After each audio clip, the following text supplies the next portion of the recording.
Hello అండి. Welcome back to my channel Vaishnavi's వంటిల్లు. ఈరోజు మా ఇంట్లో బ్రేక్‌ఫాస్ట్ అటుకులు. కర్ణాటక సైడ్ అయితే పోహ అంటారు. ఆంధ్ర సైడ్ అయితే అటుకులు అంటాం. ఏం లేదు, దీనికి అటుకుల్ని తీసుకొని బాగా 2, 3 టైమ్స్ వాష్ చేసి పక్కన పెట్టుకోండి. అందులోకే అటుకులు లైట్‌గా మునిగే వరకు వాటర్ పైకి రాకూడదు. లైట్‌గా మునిగే వరకు కొద్దిగా వాటర్ వేసి మూత పెట్టేసి అటుకుల్ని నాననివ్వండి. అవి నానేలోపు మీరు పక్కన ఆనియన్స్, టమోటా, చిల్లీ కట్ చేసుకొని పక్కన పెట్టుకోండి. తర్వాత స్టవ్ ఆన్ చేసి పాన్ పెట్టి పాన్ వేడెక్కాక కాస్త ఆయిల్ వేయండి. ఆయిల్ వేడెక్కిన తర్వాత అందులోకి ఆవాలు, జీలకర్ర, పల్లీలు వేసి బాగా వేయించుకోండి. పల్లీలు కాస్త ఎక్కువుంటే అటుకుల్లోకి నాకిష్టం కాబట్టి నేను ఎక్కువ వేసుకున్నా. మీ ఇష్టాన్ని బట్టి మీరు తగ్గించుకొని వేసుకోవచ్చు. తర్వాత ఇందులోకే కాస్త ఉద్దిబ్యాళ్ళు, శనగబ్యాళ్ళు వేసి అవి కాస్త మగ్గిన తర్వాత అందులోకి కొంచెం కరివేపాకు వేయండి. కరివేపాకు కాస్త చిటపటలాడిన తర్వాత అందులోకి సన్నగా కట్ చేసి పెట్టుకున్న ఆనియన్స్‌ని వేయండి. నేనిక్కడ 2 మీడియం సైజ్ ఆనియన్స్‌ని వేశాను.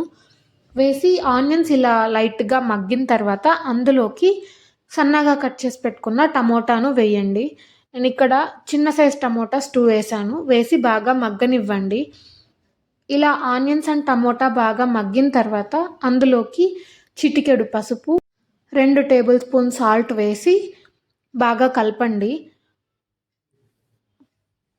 ఇలా బాగా కలుపుకున్న తర్వాత ఆనియన్స్ అండ్ టమోటా బాగా మగ్గిపోయి ఉంటాయి సాల్ట్ వేశాక.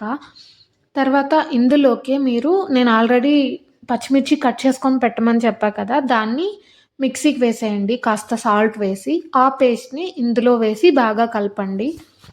ఈ పచ్చిమిర్చి పేస్ట్ పచ్చివాసన పోయే వరకు మగ్గించుకున్న తర్వాత మనం ఆల్రెడీ నానబెట్టుకున్నాం కదా అటుకులు, ఈ తిరువాతంతా వేగేలోపు అవి నానిపోయి ఉంటాయి. తిరువాత మగ్గిపోయి ఉంటది కదా! అందులోకి 2-3 టేబుల్ స్పూన్స్ ఆఫ్ నిమ్మరసం వేయండి. వేసి బాగా కలపండి. తర్వాత అటుకుల్ని అందులోకి వేసుకొని బాగా కలుపుకుంటే వేడి వేడి పోహ రెడీ. ఎప్పుడైనా క్విక్ అండ్ ఈజీగా త్వరగా అయిపోవాలంటే ఇలా పోహ రెడీ అయిపోతది. Easy and yummy breakfast. లాస్ట్‌లో కొంచెం కొత్తిమీర చల్లుకొని బాగా కలుపుకొని మూత పెట్టి ఒక 5 మినిట్స్ ఉంచారంటే పచ్చివాసన పోతది. 5 మినిట్స్ తర్వాత ఒకసారి కలుపుకొని స్టవ్ ఆపేసారంటే వేడి వేడి అటుకులు రెడీ అవుతాయి. తర్వాత మీరు ఇది ప్లేట్‌లోకి పెట్టుకొని ఏదైనా పొడితో సర్వ్ చేసుకొని తింటే చాలా బావుంటుంది. నేనైతే ఇక్కడ పప్పుల పొడితో సర్వ్ చేసుకున్నా. వీడియో నచ్చితే please do like, share and subscribe. Thanks for watching. Bye.